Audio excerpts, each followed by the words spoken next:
Welcome into Clippers Talk. I'm Adam Osland. This is what is this? It's day 114th. It's the 114th straight day of having a new Clippers Talk episode for you. Last day we missed the show was on October 4th. So, yeah, we're 104 days into this journey, odyssey of the mind. Clippers taking on the Phoenix Suns tomorrow, but we got more to talk about with what happened last night against the Milwaukee Bucks and what I think was the biggest victory of the season so far. Clippers won 127 to 117. They didn't have Kawhi Leonard in the last 16 games of the ball game, last 16 minutes of the ball game, but they have had him for 7 games so far this season, and they are 6-1 in those 7 games with Kawhi Leonard. We'll break down some of the on-off numbers because somebody was just going big casual with it last night saying, oh, did you see Kawhi Leonard? He was actually a minus in this game. And yeah, they're still adjusting to him on the offensive side. Well, that's completely false. They have been much better with him offensively overall in the 7 games. I'll tell you about that. Plus, we will preview tomorrow's game in Phoenix against the Suns, a team they will be playing for the 3rd time now. Obviously, a Pac-Div team. They take them on 4 times. But first, I want to start with Coach Lou and his post-game audio from last night, because I don't know if your head coach has been getting enough credit for going small. Something I brought up multiple times post-game last night. It changed the game. It helped them win the game. They made their move early in the 4th quarter. They went small for, the first 7 minutes, 6 minutes, and everybody complains about it when it doesn't work, but nobody talks about it when it does, and it has worked a lot because I usually look at the plus-minus numbers, or I go through them in my head whenever he goes small. And just going off memory, it has been successful a lot this season when he has done it. Now, some of the time they may have lost the minutes, but it's still a win if you're barely losing the minutes as opposed to having a backup center out there that isn't that effective and you getting destroyed in those minutes. Say you go -2 in 4 minutes of going small instead of going, I don't know, -8. That's still a win. That's still a good thing. So you have to understand how to unpack these things and sort through the logic and rationale by doing some of this stuff. Is going small a better idea than going with Mo Bamba, who has been pretty ineffective throughout most of the season? Kai Jones is back in the G League. Kobe Brown, he played well against Boston. It was a good matchup, but we haven't seen him since for serious minutes. So let's start things off by hearing from Coach Lou last night after the Clippers' big victory over the Milwaukee Bucks. 127 to 117 was your final at Into It Dome.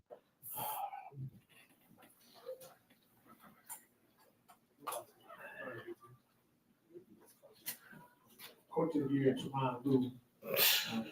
Brad Turner saying Coach of the Year, Teron Lou.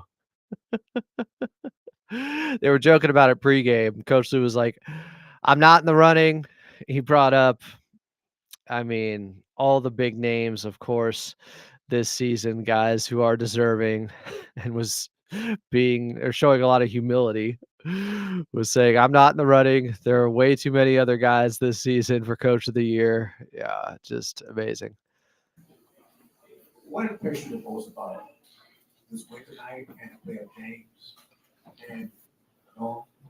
And the biggest thing is just staying with it. We got down 11 early, and did you all forget they were down 21 to 10? I think it was in the first quarter, and their offense was stuck in mud, and it felt like they were down 20 at that time because points were at such a premium. We brought this small lineup in. The second unit really came in with some energy and kind of changed the game for us. And I know it seems kind of crazy going small against Giannis and Lopez, but to try to switch some of the triggers with Dame so he can't get downhill, get pocket threes, we decided to go small, and it was good for us. It gave more switchability, more versatility out there. Yeah, they were small with Kawhi to start the second quarter. It was good then. They went small down the stretch, and that lineup that did a lot of that damage, let me go to my notes here, in that fourth quarter, was Amir, KPJ, Mann, Powell, and DJ. Batum started the fourth quarter. They took him out a minute in after he airballed a three-pointer. It just wasn't his night. He didn't look great out there.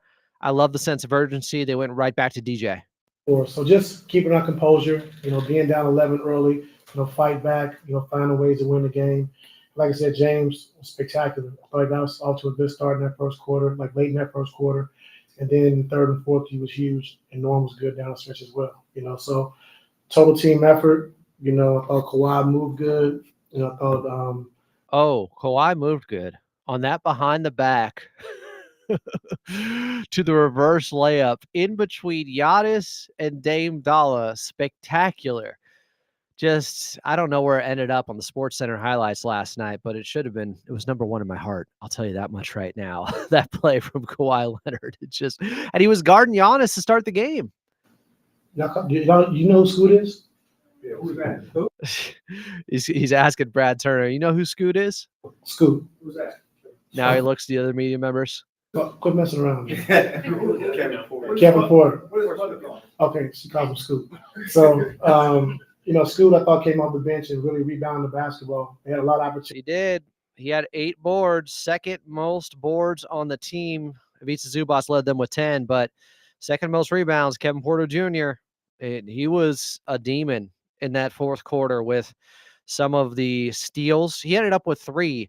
Did all 3 come in the fourth quarter? I think one of them they gave to someone else. He ended up with the basketball. But I'm telling you, when they were ripping the basketball away left and right from Milwaukee, let me see how many turnovers the Bucks ended up with in that fourth quarter and how many steals they gave to Kevin Porter Jr. So he had 1 heading into it. So they gave him 2.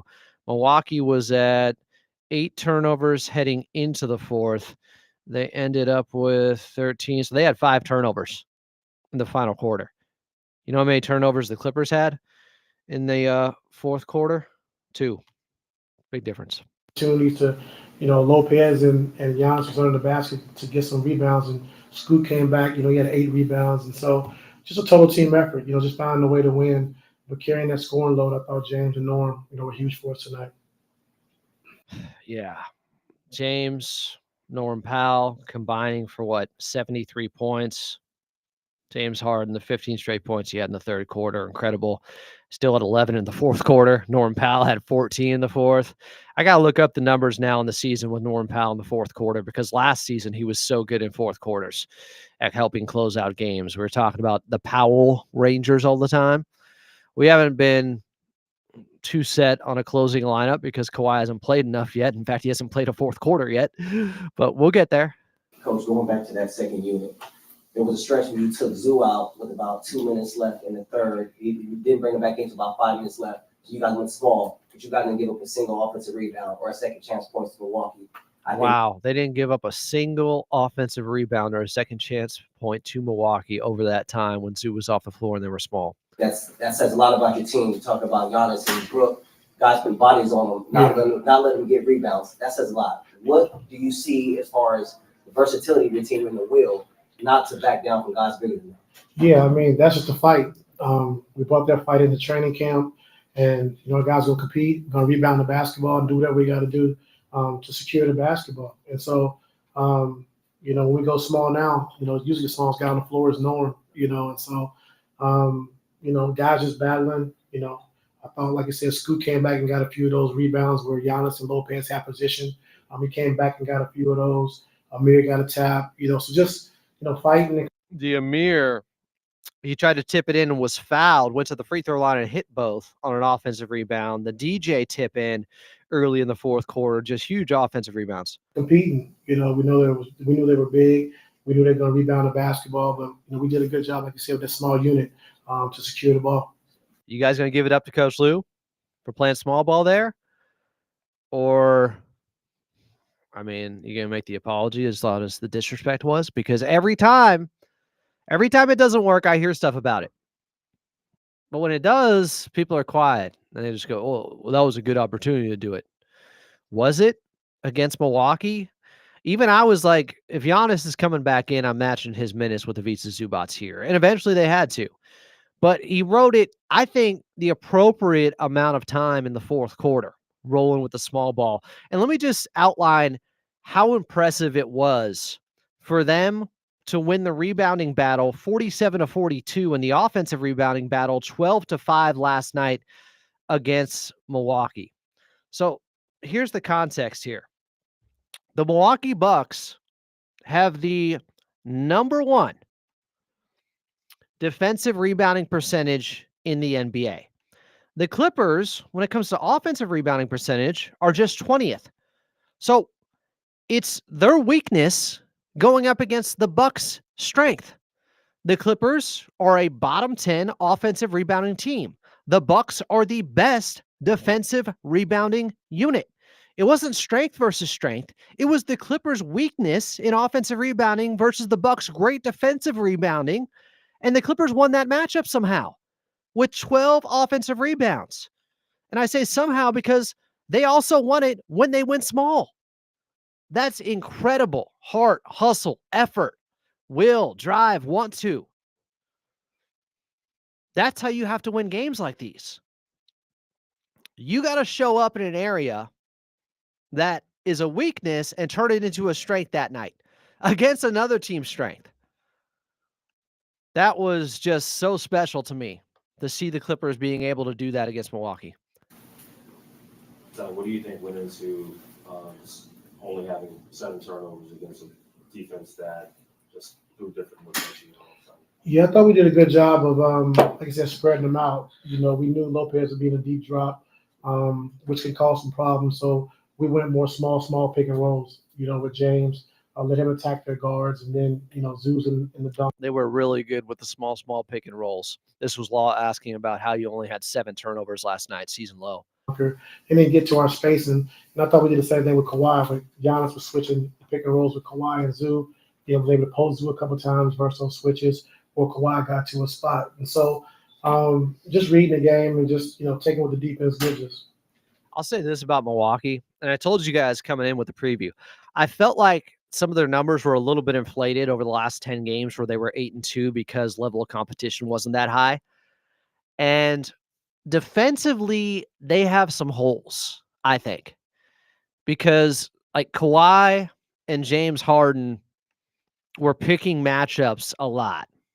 There was a lot of matchup hunting going on, just finding smaller guys out there. First of all, Damian Lillard is on the smaller side, not a great defender out there.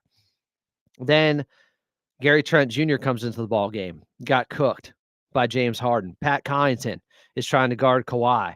Like they either had a guy that was too small or too slow for Norm, for Kawhi, for James Harden. I think they have issues with their point of attack defense. I do not feel like that about the Clippers. Coach, just what type of advantage is it for you guys, knowing you guys are a defensive team, to have, multiple guys that can go nuclear at any time, to help you guys? Yeah, I mean, it's huge. It's been huge for us all year, Like I said, it could be anybody's lane on this team if we're playing basketball the right way. And, tonight it was, James and Norm, and so just the offensive input, output that they had tonight, was great. And I thought we really did a good job of handling that zone, how we wanted to attack it, and came in with some big shots. I also think an underrated performance in this game was by Zoo. He basically dunked on Giannis at the 6-minute mark to make it 12-8. He had a tip in off a hard miss in the second quarter. Offensive rebound, put back. How many offensive rebounds he end up with? Zoo had 3 of their 12 offensive rebounds. But 12 and 10 for him. Another double for him. In fact, I need to grab my notes here because Chris Taylor, our head statistician, had some good ones from last night just to help underscore some of the good performances out there. Clippers went 28 of 28 from the free throw line. I think that's 100%. James Harden was just 3 of 10 in the first half with 12 points and went 9 of 14 for 28 points in the second half. That double-double I mentioned from Big Zoo, his 19th in his last 28 games. So I just think there were so many, James Harden steals the limelight, rightfully so. He dropped 40. Norman Powell, fourth quarter, big buckets, going downhill, not settling for jumpers, just attacking. Somebody said in the comment section from last night's show, he turned into Kyrie Irving with his finishing around the rim. And I do think at one point in his career, Kyrie Irving was the best point guard I ever saw when it came to finishing among the trees. What he was doing in the NBA Finals in 2016, like the tough layup package that he has and just being able to get it over outstretched arms. Norman Powell was hitting floaters, runners, layups. He was so good when he had to be. So those are the obvious guys.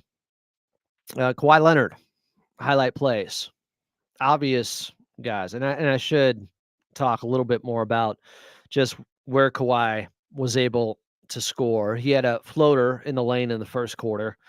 Second quarter, a jumper on Dame.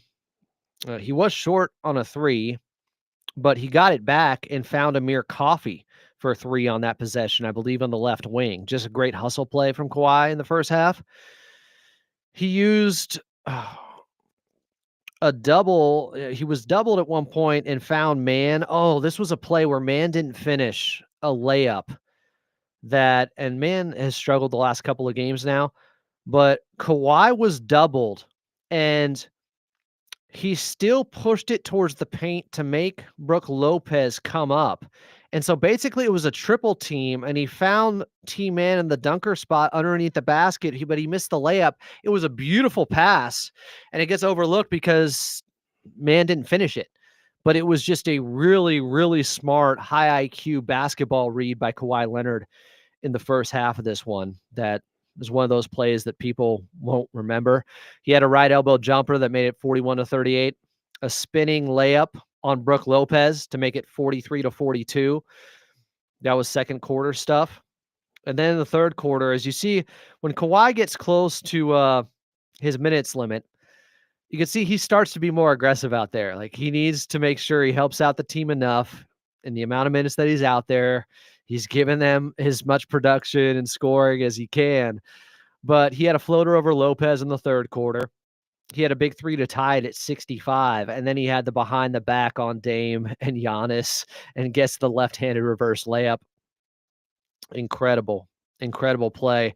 He also got doubled and gave it up to Norm for a three in the third quarter.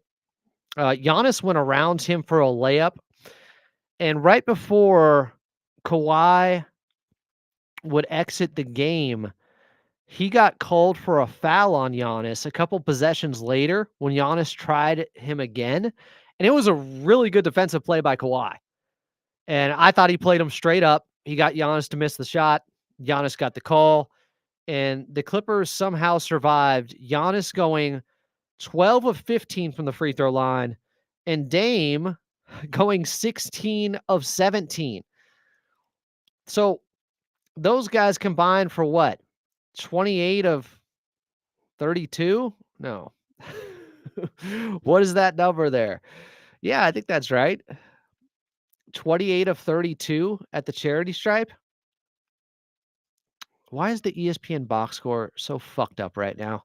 I'm sorry, but it's been like this for like 2 days where it has the stat total at the bottom in the wrong spot for free throws. It actually is showing you three-pointers, 13 of 35. They didn't go 13 of 35 from the free throw line.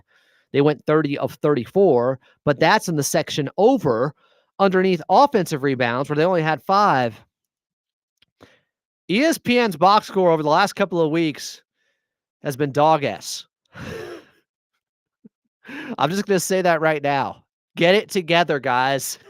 It has been wacky and off and filled with errors. Sorry. A little bit of a rant there. Let's go back to Coach Lou. In a game like this where there's 62 free throws, it's a lot of stop and start, a lot of whistles. How do you kind of keep the team composed within a game flow that isn't exactly conducive to beautiful basketball or anything like that? I thought our team was pretty. This is a great question from Justin Russo. I should have brought this up during the broadcast, but it is hard to stay in rhythm offensively when the game is bogged down with so many foul calls. And it was last night. Now, the Clippers took 28 free throws, and they hit all 28. So as much as we complained about Giannis going 12 of 15, I'm sure Bucks fans were like, can the Clippers miss a free throw out there, please? But they take 34. The Clippers take 28. And the Clippers still found their offense when they needed to have it. 33 points scored in the fourth quarter, 36 scored in the third quarter, 30 in the second quarter. Like, that's not easy to do when there's constantly stoppages in play because of fouls. Flow that isn't exactly conducive to beautiful basketball or anything like that. I thought our team was pretty composed. I think, I lost my composure a few times. I was mad a few times, but Maybe he was looking at the ESPN box score like I was with all those errors. Lost his composure because of that, like me. I think, I lost my composure a few times. I was mad a few times, but they did a good job of just, keeping their composure. We knew Dame was going to get to the free throw line. We talked about it before the game.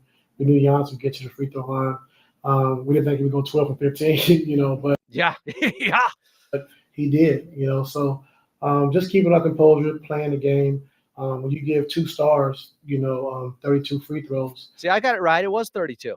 They went 28 of 32. He hit Dame. You usually lose that game, as Coach Lou's about to say, I think. When you give 2 stars, 32 free throws, usually it's hard to beat, but we just kept our composure, kept playing. James did a good job of getting to the free throw line, attacking the basket, and we got those 12 free throws that Tomer was talking about, and the 18 points from Norm. And I want to say what's even crazier about this free throw number, the Clippers were saved at the charity stripe in the first quarter. They went 11 of 11 in the first quarter from the free throw line.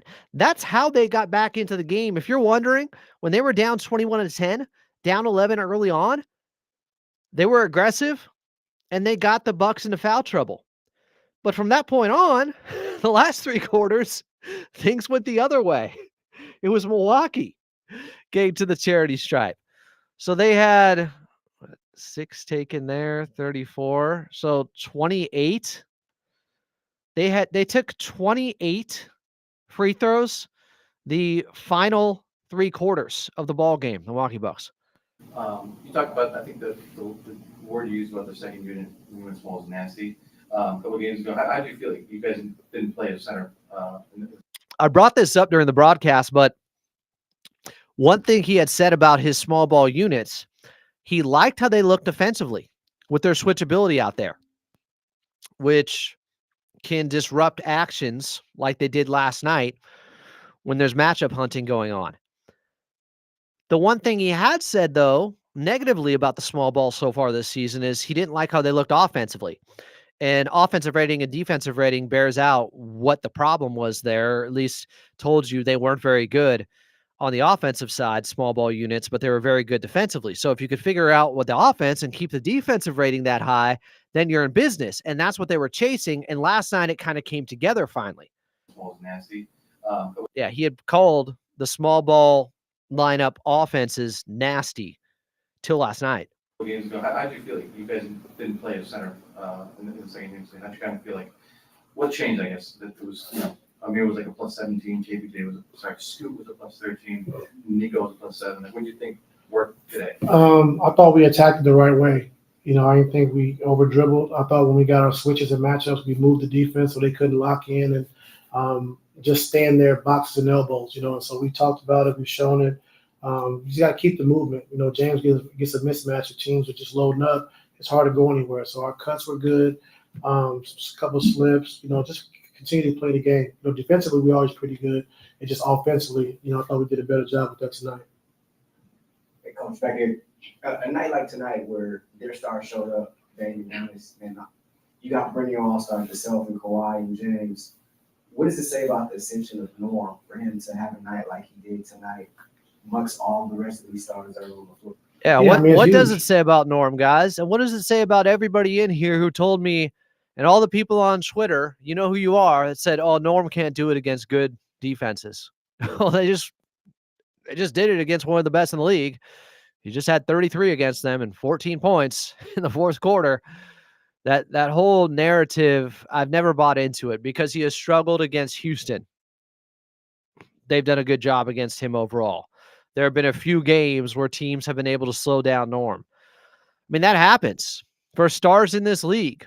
There are certain matchups where stars in this league struggle. And Norm has played like a star, an all-star, all season long. So, like, I'm cool if you want to hold him to that high standard, but just admit that it's not just something that happens to Norman Powell once in a while, where good defenses slow you down. Like, you look at any star's numbers, a lot of them have an uptick against the lesser defenses. I mean, he puts the work in every single day, to get better. And, the last, 4 or 5 years, he wanted to be a starter. And so he got his opportunity, and he's made the most of it, just by putting in hard work, improving his game, Listen to this. Listen to what he says about Norm.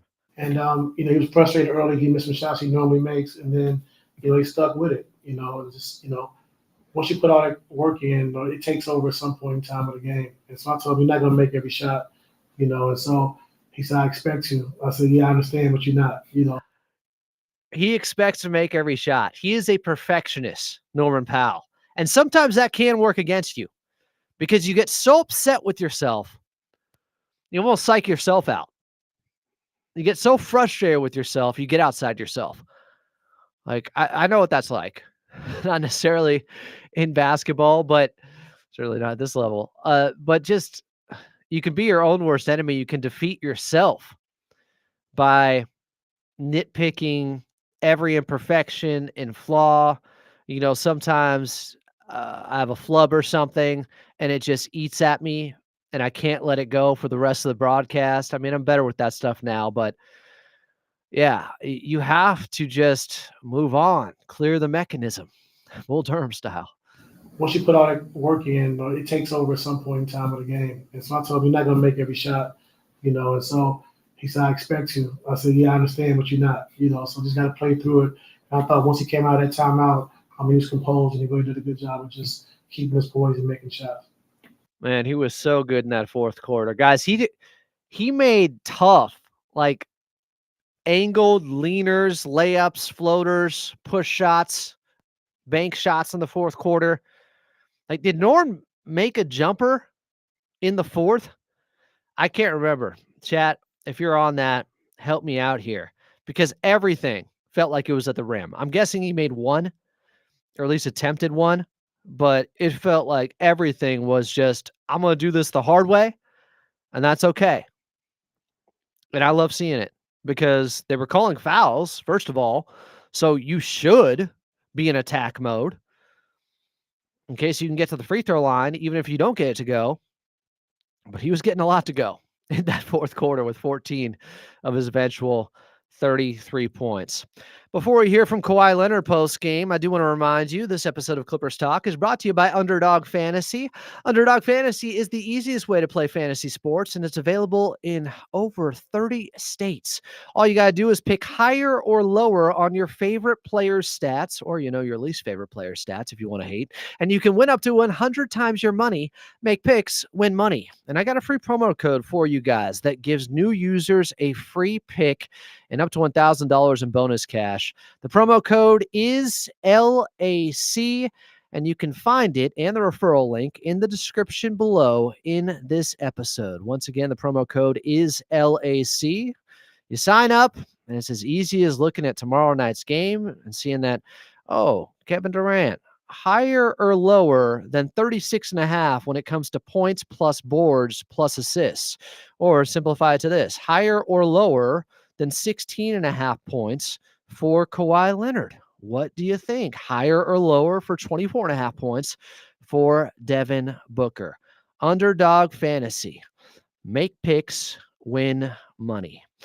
Let's hear, speaking of, from Kawhi Leonard post-game last night after the Clippers, I think, biggest victory of the season, winning by 10 over the Milwaukee Bucks. Here was the Claude in the locker room afterwards. How big is it for him to be able to go to that level and score the way he did tonight? That's big, for the team in general, moving forward down the road. Him and Norm closing out that game was special.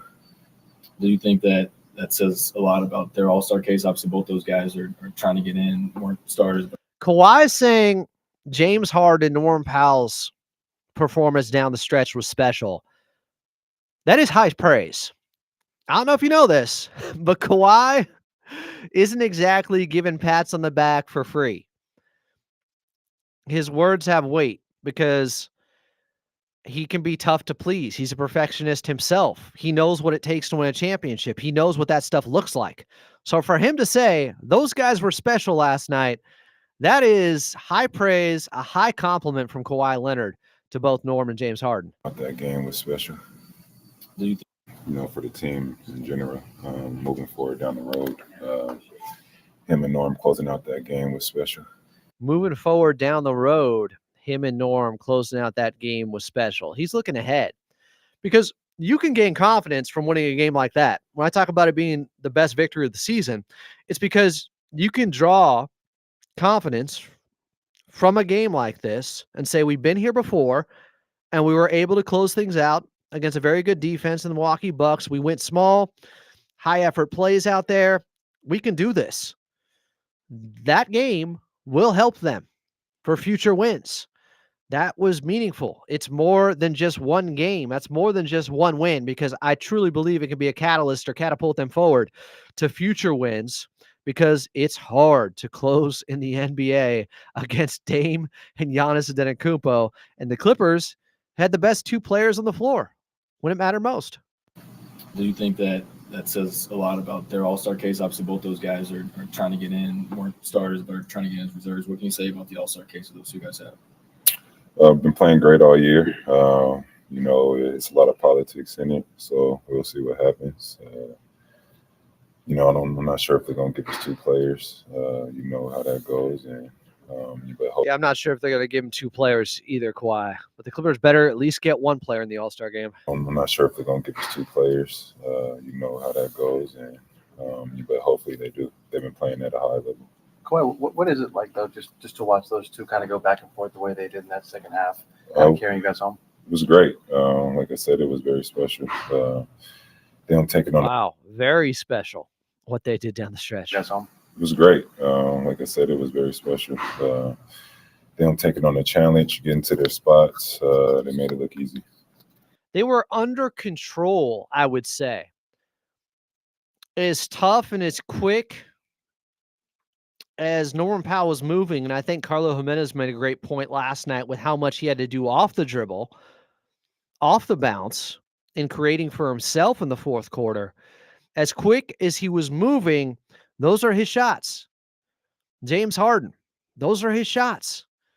But they were just so poised down the stretch with them and decisive with taking those shots.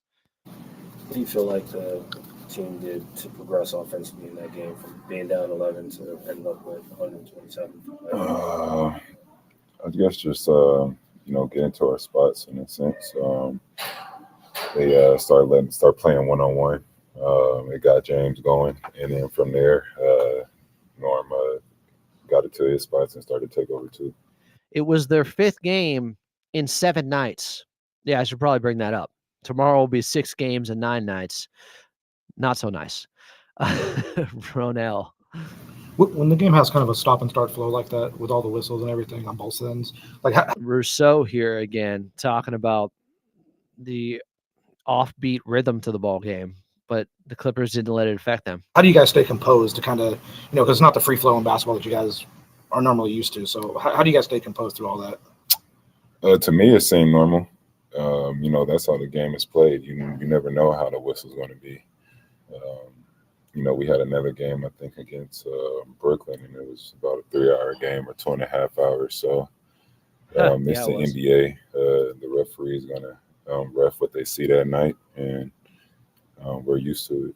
Kawhi just completely unaffected. The fact there are 60 free throws out there. Are you a fan of 3-hour games? It doesn't matter as long as we win.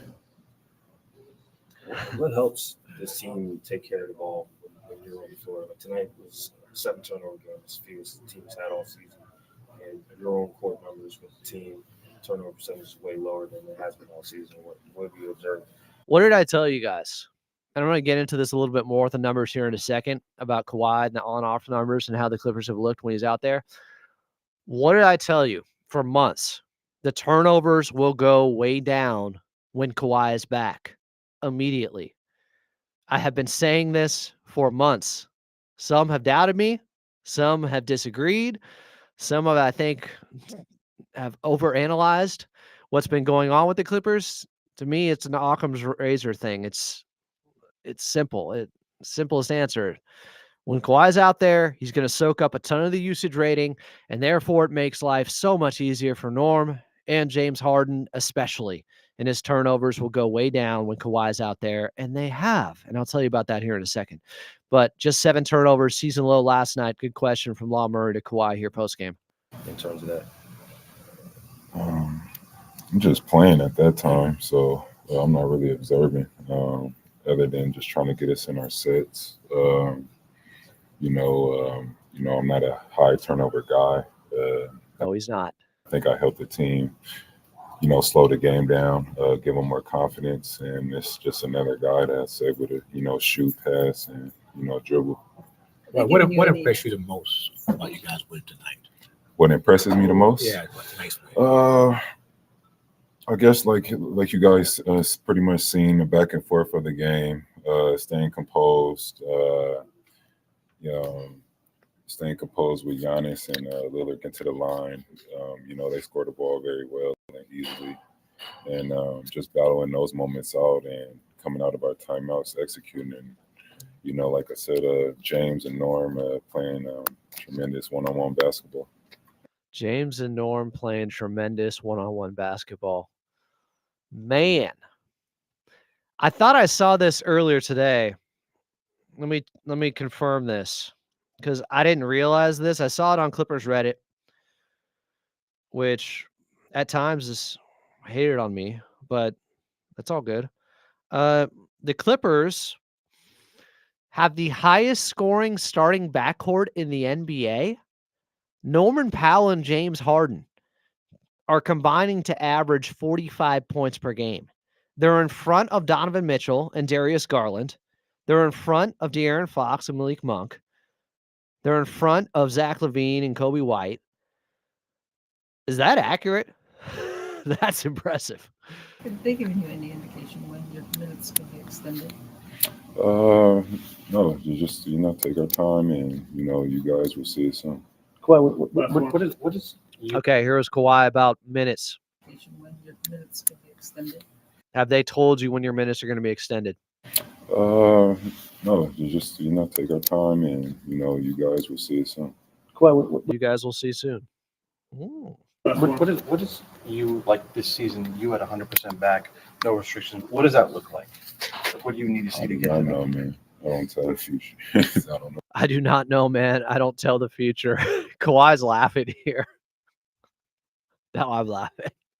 This is Tomer Azarli asking about when he's 100%. What does that look like? What is you like this season? You at 100% back, no restrictions. What does that look like? What do you need to see to get? I don't know, man. I don't tell the future. I don't know what it looks like. But is it you like playing 30 minutes a game? Is it you being able to do certain things? Is it what? Like, do you? Is it what? Kawhi wants a direct question, and he's going to give you a very direct answer. Being able to do certain things? Is it what? Like, do you need to get to like a certain minutes threshold to say like, okay, I'm back? Or do you need to play back to back to say you're back? Like, what is it? I feel good now. Ooh, I feel good now. Ooh, I need to hear that again. I feel good now. Okay, I'm back. Or do you need to play back to back to say you're back? Like, what is it? I feel good now. Like I said, once more games get under my belt, then you probably will see the minutes rise. It's not going to just be, tomorrow that you see me playing 35 minutes. So we're going to build it up, and as long as I'm feeling well, we'll keep adding minutes. There you go. There was Kawhi post game last night after the Clippers. I think their biggest victory of the season, 127-117 over the Milwaukee Bucks. Kawhi had 18 points in 24 minutes. So, as he said there, it's not going to jump up to 35. it would jump up to 28 or 30 next, presumably. When is next? We don't know. But I can tell you this. The Clippers are much better when Kawhi Leonard is on the floor. First, I do want to highlight a couple more things that happened last night. So Giannis and Dame get those 32 free throws. The Clippers still win the game. Something that goes against them doesn't matter. They still find a way. They had a 5-point swing go against them with 2 really bad calls. It's easier to say that after a win and just move on from it, because the 2 calls against Boston obviously affected that game. I know a lot of you were upset about it. Well, they had a couple really bad calls go against them last night. Giannis stepping out of bounds before a layup wasn't called. The entire Clippers bench was up and out of their seats asking for that call. And then they started the clock early on an ATO out of bounds play after a timeout when James Harden, who hit a 3 that should have had him at 43 points last night. And I don't know if that would have put him up 13 or 16, but it would have been the kill shot. They won anyways by 10. I'm just saying, they literally started the clock early. Jeff Van Gundy was irate. I love his energy also, because it's another guy to stay on the refs. It's another kind of watchdog out there. A badass that's just, wait a second. You know, remember that clip of LeBron in the bubble? Like, that's our ball. That's our ball, right? Hey, that's our ball. That Jeff Van Gundy sees a bad call, see something, say something. He is going to. He can help support Coach Lou in that way, where Coach Lou doesn't always have to be the bad guy, quote unquote. Again, I was told Norman Powell couldn't do it against good defenses. Where are you now? 33 points, 14 in the fourth. And Kawhi was guarding Giannis like it's 2019 to start the game. James Harden, though, also switched onto Giannis late in the ball game. And here's what I remember. You can look this up, but I'm pretty sure this is the case. In the 2020 All-Star game, remember, that was the first All-Star game played after the tragic death of Kobe Bryant, which was 5 years ago today, I believe, where Kawhi won the Kobe Bryant All-Star Game MVP. And late in that game, it was the Elam rules. So there was a set score you had to get to. And that game was a great All-Star game. It worked. It was a tight game down the stretch. And James Harden, I believe, was in the post and switched onto Giannis, and Giannis couldn't move him. He couldn't back him down. He made life tough when he was on Giannis again last night. So both James and Kawhi rewinding the clock a little bit with guarding Giannis. I saw this from Justin Wilson at LA Clippers Film on X. We'll have him on the show with his brother Jamal soon. But just running through some of the numbers here. Clippers have the second best defensive rating, 8th in net rating, 2nd in net rating over their last 11 games, 9th in point differential on the season, 6th in opponent turnovers per game, 3rd in opponent three-point percentage. Zoo is 6th in defensive estimated plus minus. They're 2nd in defensive rebounding percentage to the Milwaukee Bucks. They're top 10 in deflection so far this season. Now, I want to get to Kawhi, because last night, somebody in here, yawning tears, was like, oh, Kawhi had a minus out there. This is concerning. They're still adjusting to Kawhi on the court. Oh, are they? I told you when Kawhi comes back, he will immediately fix the offense.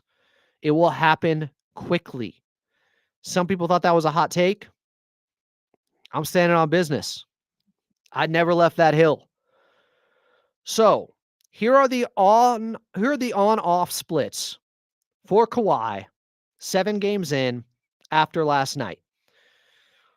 Their offensive rating with Kawhi off the floor this season is 109.5. Whereabouts would that rank in the NBA? 109.5? That's just about a bottom 5 offensive rating. The Pelicans are 25th in offensive rating. They're at 109.2. Clippers on the season are at 110.7, 22nd. So 109.5 is their offensive rating with Kawhi Leonard off the court. With Kawhi on the court, they have an offensive rating of 123.7. The best offensive rating in the league is 121.3 by the Cleveland Cavaliers. Again, they have an offensive rating of 123.7. That's better than the Cleveland Cavaliers when Kawhi's on the court. But Adam, does he hurt them defensively? Like, they've been so good there. So their defensive rating with Kawhi Leonard off the court so far this season is 107.8. The best defensive rating in the league is 103.7. That's a top 5 defensive rating. And they do have the second best defense in the league. But they go from having a top 5 defensive rating with Kawhi off the floor to so far through 7 games with him on the floor, they have a defensive rating of 99.1. That would beat the best defensive rating in the league by the OKC Thunder by 4 points per 100 possessions. Incredible. Overall, they have a plus 24.6 net rating when Kawhi is on the court. Just a plus 1.7 net rating when he's off the court. So I don't think he has hurt them on the offensive end. It's hard to hurt a team that's 22nd offensively on the season. They've been pretty bad offensively. Kawhi was never going to hurt them there. And defensively, he hasn't hurt him either. It's addition by addition. So, will the on-court numbers with Kawhi hold to this degree? No. But they will be better than him off the court. They will have a much better overall net rating. Maybe not 22.9 points better per 100 possessions like it is now than with him off the court. But it will be better. Their overall net rating with him on the court versus off. Kawhi doesn't ruin anything. That is the beauty of the type of superstar he is. He does the little things. He plays defense. He raises your floor and your ceiling. He is very unique in that way. Not every superstar does that. I told you something else about Kawhi and what would happen when he returned. I said the turnovers would go down immediately. In the 7 games Kawhi has played, they are averaging just 13 turnovers per game as opposed to the 16 they average per game on the season. 3 turnovers less per game when Kawhi Leonard has played. And it's even better than that when you just account for his on-court turnover percentage, or the team's on-court turnover percentage with Kawhi out there. This is just raw numbers, adding up all the turnovers in the 7 games the Clippers have had, dividing them by 7, 13 turnovers per game. Slightly over that, as they are slightly over 16 per game on the season. 3 turnovers less per game with Kawhi out there. I told you another thing. He's going to aid James Harden. His shooting percentage is going to go up. His turnovers are going to go down right away. So, in 7 games with Kawhi next to James Harden this season, James is shooting 44% from the field. Okay, that's not huge, but on the season so far, he is shooting 39.7%. So it's still up a good 4%. What is he shooting from 3 on the season? 34.4%. What is he shooting from 3 with Kawhi in these 7 games? 40%. It's up about 6%. And what about the turnovers? On the season, James Harden has an 8.3 assists to 4.5 turnover ratio. We'll call it 8-5. With Kawhi, he is averaging in those 7 games with Kawhi Leonard 11.5 assists to 3.5 turnovers per game. Ta-da! A 4-to-1 ratio. I told you this stuff was going to happen. Some people doubted me. Said, oh, Kawhi is not the cure-all quick fix. Yes. Yes, he is. Not having your best player. There is a ripple effect throughout the team in so many ways. With him, all he does is help. All he does is make you better. Yawning tears. I'm sorry, man. I had to do it to you. Can't have the casual stuff in here. All right. Let's talk about this preview. Clippers and Phoenix tomorrow, taking on the Suns. Suns have won 7 of 9, but like I told you with the Bucks winning streak, their wins aren't overly impressive. The Suns' 7 wins, as they've won 7 of 9, they've beaten the Wizards twice, the Nets, the Pistons, the Hornets, the Jazz, the Hawks. I'm not calling a team with Booker and KD frauds, but the only really good team they played during this stretch was the Cavs, and they got whooped. So make what you will of some of these numbers. I think the Suns are a good team. I just don't feel like that 7 wins over the last 9 games is that impressive. But it'll be a tough game tomorrow night. So let's see what the numbers are overall. On the season, the Suns have the 11th best offense. Over the last 9 games, were they 7-2? Over the last 9, they have the 9th best offense, so they've been a little bit better. On the season, the Suns are 23rd defensively. Over the last 9, they are 14th. They are a bottom 10 team in pace, just like the Clippers. They match pace and tempo there. Now, remember the Clippers on the season, they're 22nd on offense, but have the 2nd best defense in the league. When they have Kawhi out there, their offense is like otherworldly. What about rebounding? Clippers are 7th in rebounding percentage. Suns are not a very good rebounding team. They're 20th in rebounding percentage. But Adam, they got Nick Richards. Yes, they have been a little bit better as of late. Last 2 games out there with Nick Richards, who's played 4 so far with Phoenix. He's had 19 boards in one game and 15 boards in another over the last 2. They are the 6th best three-point shooting team at 37.5%. And 37% of their points come from 3, as opposed to just 32% last year under Frank Vogel. That's been an emphasis. They're putting up more threes, about 4.5 more per game under Coach Bud. Opponents are shooting 36% from 3 against the Suns. Clippers are shooting just 35.8% from 3, as over the last 10 games, the Clippers are just at 33% from the outside.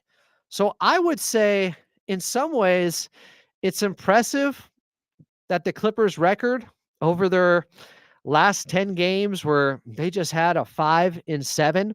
They're 6-4. Being 6-4 over their last 10 games while shooting just 33% from 3 over that time, you'll take that all day. And then you account for the schedule and how brutal it's been. And nobody else has had a 4-5 in like 2 years. Although I thought I heard maybe it's even back to like 2019. This hasn't happened. You guys can fact check that. So, by the way, opponents are only shooting 33.9% against the Clippers from 3 on the season. That's top 3 when it comes to opponent 3-point percentage. The Clippers have clamped down on the perimeter, and I think some of it is just they're so physical, it takes something out of the opponent's legs, and they see ghosts because the Clippers are everywhere with just hassling you on the defensive end to the point where even if they aren't there, they are seeing ghosts. And yeah, they hear those footsteps coming, and it makes guys rush shots. I think that's part of the reason the Clippers have been so good with opponents shooting just below 34% from 3 on the season. The Suns are at 55% from 2, Clippers are at 54%. The Suns take the 10th most free throw attempts per game. Thought that would be relevant after we saw what happened with the Milwaukee, putting up 34. The Suns average 22.5 free throws per game. The Clippers, 21.3. Clippers still at 16.2 turnovers per game, but with Kawhi, they're only averaging about 13. The Suns on the season are at 13.8 turnovers per game, ninth best in the NBA. They take care of the basketball. Points off turnovers. Clippers, second best in the league. 20.3 points off turnovers per game. Suns are not good there. They're 21st, just 16.7 points off turnovers. Second chance points. Clippers at 13.1. It's not great, but they just had 24 second chance points against the Milwaukee Bucks that do not give up a lot of second chance points because they're the best defensive rebounding team in the league, and the Clippers just had 24 second chance points against Milwaukee. That was really, really impressive and timely for them to do it against the Bucks like that. Suns, they're giving up, they're getting just 12 second chance points a game. That's 26 in the league. They're even worse than the Clippers in second chance points. Remember, the Clippers typically are not a great offensive rebounding team, but last night they proved they can do it against the best defensive rebounding team. I can't get over that. Fast break points. Clippers are 8th at 17 a game. Suns, 22nd at just 14 fast break points a game. Clippers 10th in points in the paint at 50 a game. Suns, they're taking more threes. They're only getting 42.5 points in the paint per game. That is 28th. So the Clippers have played the Suns twice already. Both games added into a dome. First game of the season, opening night against Phoenix. The Clippers led by 9 with 3:52 left. Some poor late-game execution, turnovers, a big missed free throw by James Harden led to a 116-113 loss in overtime when they led by 9 with 3:52 left in the fourth quarter. Second game, even more confounding. The Clippers, they led by 21. This was on Halloween. This is Halloween. They led by 21 early in the third quarter against Phoenix. And the Suns came out in that third quarter and ended up hitting not 1, not 2, not 3, 15 straight shots against the Clippers. 15 straight shots to start that third quarter. And I went through the tape. A lot of those, like half of them, were well contested. Suns just, they couldn't miss. They were hotter than the center of the sun, is how I think I put it.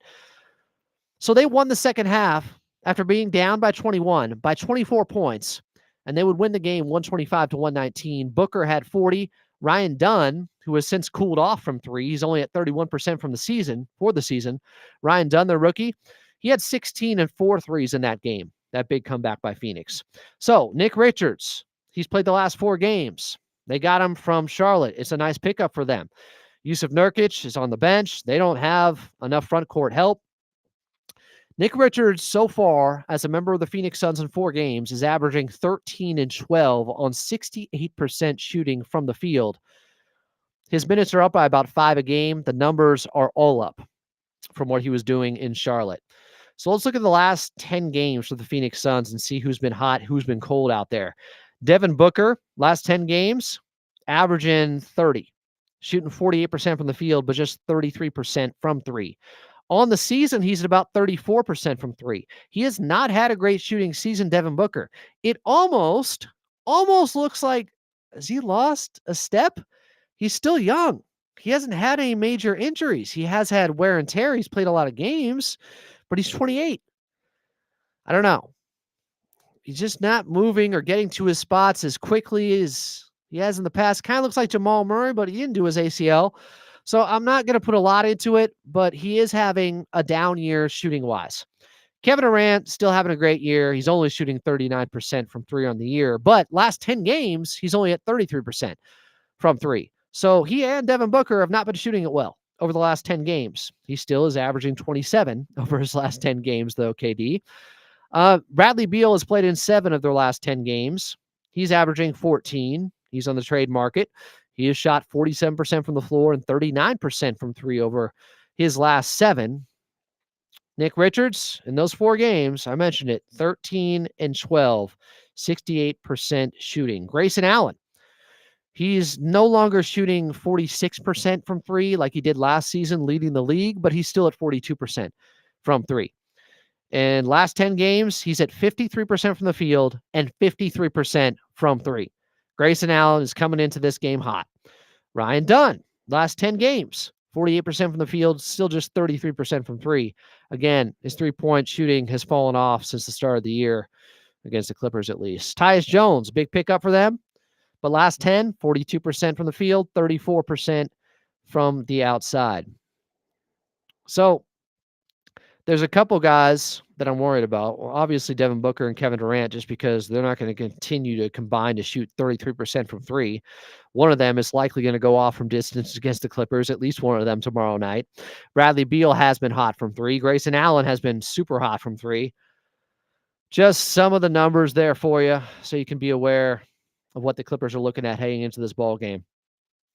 Ralph said the Suns are a disaster. I almost feel bad for them. They've also won 7 of 9. They're not a disaster. I'm not putting a ton into that record because of the level of competition, but it's not nothing. Someone's saying Royce O'Neal. So he's played 7 of their last 10 games, and he is shooting just 28% from the field and just 23% from three over his last 7 games. He's only played 7 of the last 10 that Phoenix has played. Royce O'Neal, probably due. Damian Lee, well, he's only played 2 games, so he's been injured. Let me check the Suns' injury report just to be sure. See if we can get an update here. Of course, I'm using the evil 4 letters, so who knows how accurate this is going to be considering some of their box scores. Ryan Dunn is out with an ankle injury against the Clippers tomorrow night. That's definitive. We know that. All right. So the guy that hit 4 threes against him last time out and had 16 points, all threes, they will not have to deal with him. All right. I'll start checking out some of the comments here, guys. I didn't mean to ignore you. I just had a lot to get to. I wonder who is Phoenix going to put on Kawhi? So that's what somebody was responding to. They were saying Royce O'Neal is going to be the guy. Well, yeah, Ryan Dunn is out. I thought he actually played really good defense against James Harden. That's what he's known for, I think, out of Virginia. And he wowed some people during preseason or summer league. But they've started out last game for Phoenix. They won 119-109 at home against the Washington Wizards. They started Devin Booker, Tyus Jones, Nick Richards, Ryan Dunn, and Kevin Durant. But Dunn only played 2 minutes because he turned his ankle. And he's not playing. So who's starting? Yeah, it's probably Royce O'Neal. Maybe they'll just put Bradley Beal into the starting lineup. Are they trying to trade him? He had 20 off the bench last game. Maybe Grayson Allen back in the starting lineup.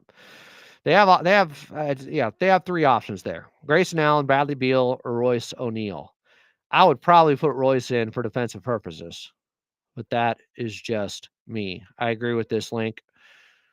Yeah, the Suns are a thorn in the Clippers' side. Sunburn. What else we got here? Yes, Nick Richards has been playing well. Let me see if I can find the on off numbers for the Phoenix Suns and just see what Nick Richards numbers are at here when it comes to on off. If I can do this. Come on now. Oh, son of a bitch. Does anybody else have them? Why are people hating on me? Let me see. Did I do it? Did I do a thing? I got it. All right. Nick Richards so far with the Suns. Let's see where he's at. So, I didn't do it. I fucked it up. I'm tired. He's been good. 13 and 12. Averaging 13 and 12 and shooting 68% from the field. And they're 3 and 4. Or they've won 3 of 4 in the 4 games he has played. What's up, Jack? My guy. Amin says Kawhi adds so much to this team. He can score, and most importantly, he can defend, as well as not turning the ball over too much. Yeah, I didn't run the numbers on Clippers rebounding-wise because they've been good on the season anyways, but if they've been much better or at all worse with Kawhi, that number was correct with the starting backcourt averaging 45 points per game and leading the NBA with James Harden and Norman Powell. Yes, the schedule has been unforgiving, dark, and full of terror. Is that the line from Game of Thrones? All right. Thomas, who was spreading misinformation last night and got put in timeout, said, "Is done, knees healed?" We don't know. Let me check. Let me check the injury report for today. Chris Dunn is out for tomorrow still. Jordan Miller's out with an illness. Cam Christie, left ankle sprain. So Kawhi's not on the injury report. Chris Dunn remains on there. Left knee injury management. But we were told a couple games ago pregame by Coach Lou, it's not something they're overly concerned about. Yeah, Nick Richards may give Zoo some trouble. Zoo may give him a lot of trouble, though. He's the bigger player. And so far, teams that guard Zoo one-on-one get punished heavily. F said, hate it only costed them 2 seconds. Yeah, Nick Richards' pickup was a shrewd move by the Phoenix Suns. Garrett said Richards is better than Nurkic, but he's nothing special. I honestly think Zoo owns his matchup against every center besides the elite of the elite. We went through the list. Zoo is the 7th best center, I think, so far this season. Now, we put him ahead of Embiid because he's hardly played, but we're talking about this season. Who has played well. Me and Lucas Hand recently on this show came to the conclusion that, yeah, Zoo's he's somewhere 7 to 10, at worst 10, but maybe at worst 9. I think he's about 7th best center in the league. Maybe not top 5, but 7th. Just Cat moving to center in New York kind of changed things, and Jared Allen's been so good. And you still have Sabonis, and AD, and Jokic. There are guys, but that's how good Ivica Zubac has been this season. If you want to check out that show where we deduced that and came to that conclusion, check out the live section underneath. So, Jack, you can check out the show. That is a tease. We already did this. We went through all the centers. I'm not doing it again. I appreciate you, my guy, but you guys listen to the show. It was a couple episodes ago. Go to the live section. I'm Adam Osland. This has been 114 straight days of Clippers talk. I feel like I'm locked in a basement or something, but no, like I'm free to do it or not do it. I want to keep the streak alive, right? I'm kind of into that sort of thing. Remember the episode of Seinfeld where they were in the rental car. They wanted to see how far they could push things before they ran out of gas. That's kind of where I'm at. Oh, happy birthday, Jack. You still got to listen to the episode though. That'll be your present. It's a good episode.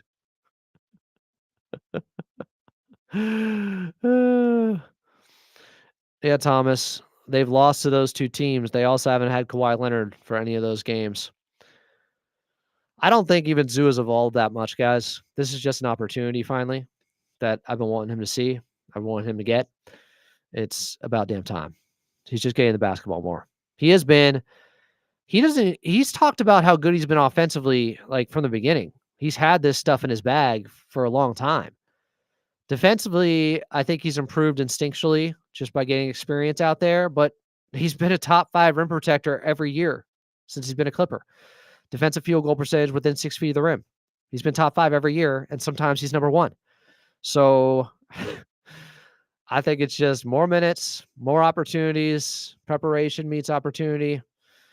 That's where you'll find Big Zoo. This is such a Thomas. Haven't seen the Clippers dominate OKC. Shaking my damn head. Houston lately. I want to see it. I want to see them play OKC and Houston with Kawhi. I'm not going to put a ton of stock into those games when they didn't have Kawhi. Yes, those are the two top teams in the West for a reason, but I'll take the Clippers in a 7-game series against OKC, definitely against Houston with a healthy Kawhi, and they will definitely have a chance against OKC with a healthy Kawhi. But I would take them against Houston with a healthy Kawhi in a 7-game series. Who's Houston's highest scorer? Jalen Green? What is he averaging? Maybe 20 points per game? Like, I don't know if they have the top end talent. They will be tough, but I would take the Clippers in 6 confidently against Houston. All right. Appreciate you guys. I'm Adam Osland. 114 days straight of Clippers Talk. And remember, this episode was brought to you by Underdog. You got the link, you got the code in the description below. We'll talk to you tomorrow. Pre-game show right back here at 5:30. Clippers in Phoenix, taking on the Suns for the third time this season. The hated Suns. Shove the Suns aside like Chino Marino of Deftones. We'll talk to you tomorrow.